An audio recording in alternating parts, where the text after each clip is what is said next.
imin wanaagsan daawadayaal xilli kastoo ay idiin tahay soo dhawaada markan waxaan idiin haynaa muuqaal cusub oo ka duwan muuqaaladii hore. Gabadha lagu magacaabo Fiima Fiican wiilkii ka duubay muuqaalka anshaxumada ahay ayaa maanta waxaa ku dhacday arrin mucjiso leh taasi oo dadku si weyn ay ugu argagaxeen. Maxay tahay arrinta ku dhacday? Maxaase loogu argagaxay? Intaas iyo in ka badan ayaan idiin soo gudbin doonaa saaxiibayaal, balse marka hore waxaan iga codsanaynaa in muuqaalkan aad follow dhahdaan siina sheer gareysaan idinkoo leeg dhahaya si muuqaalku u gaaro saaxiibo badan. Haddii aad nagala socoto dhinaceena YouTube-na waxaan kugu xushmeynaynaa in janaalka subscribe aad dhahato gambaleelkana ha furato si ay kugu soo dhacaan si lamida muuqaaladan ku baahino halkaasi. Waa hagaag sidaa la socotaan dhammaantiin.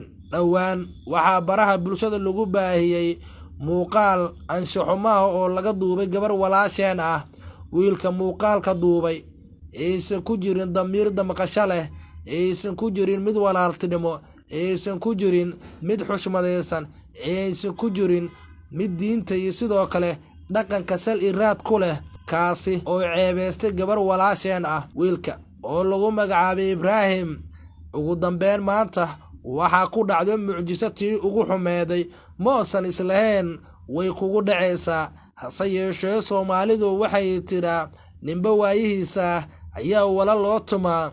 Aan u soo daadago sheekada nuxurka iyo sidoo kale waxa ku dhacay wiilkan. Ibraahim waa ninkii ugu horreeyay ee muuqaalka duubay baahiyey sababo la xiriira danihiisa inuu ka dhaxarkay. Hase yeeshee waxa uu ilaaway inay gabar la dhalatay, in ay dhashay iyo sidoo kale in uu dhali doono. Waa haddii eebbaweyne uu qoree. Naxariis iyo damqasho toona moosan lahayn wiilka Ibraahim lagu magacaabo.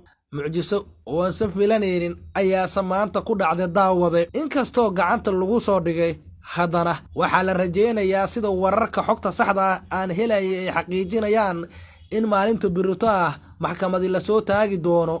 Dad badan ayaa waxa ay sheegeen in wiilkan uu mudan yahay in aan maxkamad la geenin, hase yeeshee sharci toos ah la marsiiyo. Inta ugu badan dhibaatooyin ayaa loo geystaa gabdhaha Soomaalida, haddana waxaa lagu dhameeyaa xeer jajab iyo sidoo kale gacmo hoosaad. Hase yeeshee waxaan u soo gudagalayaa markan sheekada gabadhan muuqaalka laga duubay iyo sidoo ahaa iyo baraha bulshada saameynta uu ku yeeshay. Fahiimo kama muuqanin wax xarakaad ay sameynaysay marka laga duubaya muuqaalka, yacni xarakaad waxaan ula jeedaa dhaqdhaqaaqa labada qofood markay isku tagayaan. Muuqaalka waxa uu ahaa mid muujinayay in gabadha la siiyo waxyaabo maanka dooriya. Dhammaan waxa ay xirneyd dharkeedii caadiga ahaa. Marka loo eego muuqaalka qaabka loo duubay, ma jirin wax xarakaada iyo sidoo kale wax dareena uu ka dhaxeeyay qofka muuqaalka duubay iyo iyadu. Aad ayay u suuxsaneeday markii loo eego sawirada baraha bulshada la wareejinayo, waxaana u muuqday muuqaalkaasi mid aysan raali ka ahayn. Haddaba daawade, wiilkan ugu dambeyn gacanta ayaa lagu soo dhigo oo Ibraahim lagu magacaabo sida la sheegay. Xakunkiisa maxaad ka dhigi laheedeen? Waad ku mahadsantihiin dhammaantiin daawashada muuqaalkan ee noo sheer gareeya saaxiibayaal.